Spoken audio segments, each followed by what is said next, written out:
Carvin. So I wanted to do another video um, about different things. First of all, I recently went to see Jurassic World with my friend, and I really loved that movie. It was really good. I loved the Jurassic Park movies. Um, I feel like they're not. I mean, sometimes they're kind of gory, and some of the parts you have to look away, but I love the idea of like somebody. Well, I don't love the idea, but the whole concept of people having big aspirations and then it kind of falling apart. Um, so I went to go see that, and then I went to go see San Andreas with my family, which normally I don't really like watching disaster movies because I feel like it's too real, like it could actually happen. And technically, the San Andreas could happen, and so the whole movie it was really kind of scary. I wanted to leave the theater, but it was really emotional and uh, but it was a good movie though, even though it was kind of crazy.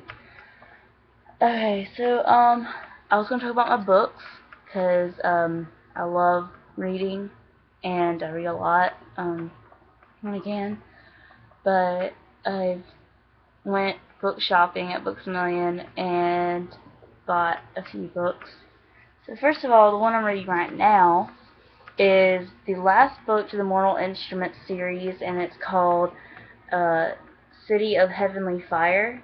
And if you've never seen the movie, the Mortal Instruments first movie of City of Bones, um, that it was kind of off from the books, but that's a lot of times it's like that. Anyway, it's about half angels, or like they're half human, half angel, called Shadow Hunters, who fight against demons, and um, this world has warlocks and vampires and werewolves and fairies, and it's really cool. I love it. I love fantasy, so I feel like it's a great series to read. There's like an equal amount of like action and then romance and suspense and things. So I feel like it's a great read. Another book that I'm rereading a series is called Shiver. Um, it's that's the first book. It's Shiver, Linger, and then Forever. I think that's how the series goes. But it's a werewolf novel, and it's pretty much a romance novel. There's action and drama and stuff, but it's kind of pretty much like a real life fiction, but with werewolves. So, it's still interesting. I like the series, obviously, if I want to read it again. And my sister likes the series, which is different because she normally doesn't read fantasy as much. She likes realistic fiction. So, um, if you kind of like realistic fiction and you want to venture into fantasy, that'll probably be a good book to read. Anyway, this one I have not read yet, but it looks really promising.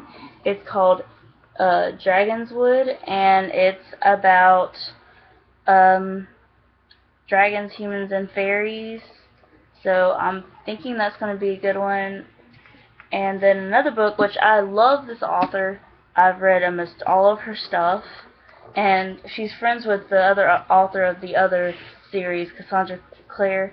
So this is Holly Black's book, The Darkest Part of the Forest. And I'm excited to read it because I read Tithe and Valiant and Ironside, and I love the Spiderwick Chronicles as well. All of the dark fae there, just love it. Um, so I suggest trying to look at her stuff. It's really good, and if you're younger though, I wouldn't suggest it. Just like violence and cussing and stuff. Anyway, so I got this book from my preacher at my church. She got me this, or they got me this because of me graduating.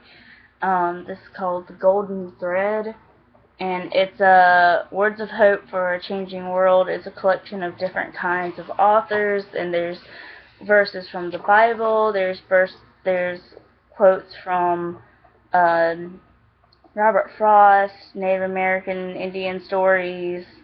There's Yeats, Walt Whitman, just tons of different people and quotes that are just really beautiful. Um, I only looked at a few of the quotes, but I feel like it's really interesting because you get different perspectives and different words of wisdom. So that's what I want to talk about. That I have had something on my mind lately about an anagram. I I have a hard time trying to organize it in my thoughts about which one I am because I think I'm pretty sure, like I'm almost 90% sure that I'm a type 4 with a 5 wing, I think. But then again, I looked at the tri-types, and I feel like for that one, I fit more for 469.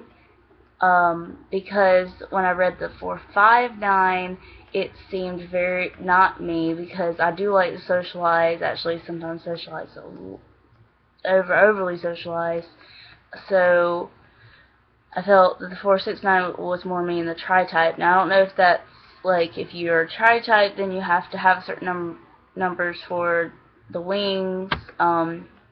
I have to research into that even more. It's kind of hard to research things online for this, which I might have to go buy a book about an anagram. But because it's a lot to take in, and the fear thing is what's kind of interesting to me because like a lot of the fears, like I can relate to in some sense, but I don't know which one would be over the other. Um, for me, it's all circumstantial. Like if I'm in a certain circumstance, I'm gonna feel this way. But like at work, I get upset because I don't feel like I can do everything. Like I'm not competent, kind of thing. I'm worried about that. But then like if I'm trying to get somewhere and I get lost, then I'm freaked out about that. Or if like my friend's moving away and I'm not going to see her, then I'm going to be upset about that. So it's just kind of like a different concept, I guess, for different situations. Um, so I did the movies and books and anagram. Oh yeah, and I have a new theory about my dad's personality type because I have my sister's an ENFP, my mom's an ISFJ, my boyfriend's an ENFP, and my one of my good best friends is an ENFJ. One of my good best friends is a INTJ. Um, I think another one is like I think he's a INFJ maybe, and I think the other one is an ISFP, and then I have an INTP friend. Um, but my dad is something always difficult for me to pinpoint. He took like a knockoff test and got an INFJ, but I really don't see him being an INFJ because he's very illogical a lot of the time. Not like how I can be dramatic or whatever, but my mom and I would both be like, this is how it's logical, and he's like, no, but really, and so I was trying to, like, I I think he might be either an INFP or an ISFP. I'm leaning toward ISFP because he keeps talking about practicality and everything. He's very, like, about his opinions, um, and he seems kind of extroverted. Like, I actually thought for a while that he was an ENFJ just because like he acts similar to my ENFJ guys that I know, but he might actually be an ISFP that kind of can act like an INFJ. Cause I mean, an ISFP that acts like an ENFJ because he's been in the music business for so long. But hopefully in the future I can have a video with my ENFJ friend. I love her to death, and she's a teacher, and we've known each other for so many years. I think she's the longest current friend that I have, like since freshman year of high school. So I would be excited for us. She said she was willing to do a video. We don't know when we're going to be able to get together because we're both so busy. And she's definitely I think she's the type 2, because she can't say no. Like, she explained that to me, that she's like, she feels guilty if she said she doesn't help somebody, and I don't understand that really, because I'm like, if I can't help you, I'm sorry, I'm tired, I have to do this, But she's always been really fun to be around.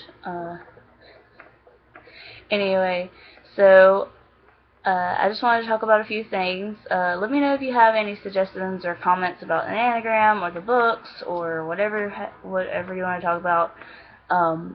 And I hope to make another video soon, and I'll talk to you later.